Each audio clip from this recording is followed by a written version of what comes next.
कर्पूरगौरं करुणावतारं संसारसारं भुजगेन्द्रहारं सदा वसन्तं हृदयारविन्दे भवं भवानी सहितं नमामि भवं भवानी सहितं नमामि।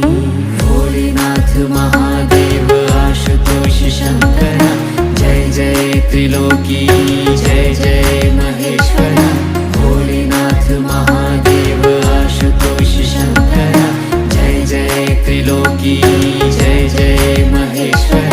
ब्रह्मा मुरारी सुरार्चितलिङ्गं निर्मलभासितशोभितलिङ्गं जन्मज दुःखविनाशकलिङ्गं तत्प्रणमामि सदा शिवलिङ्गम्।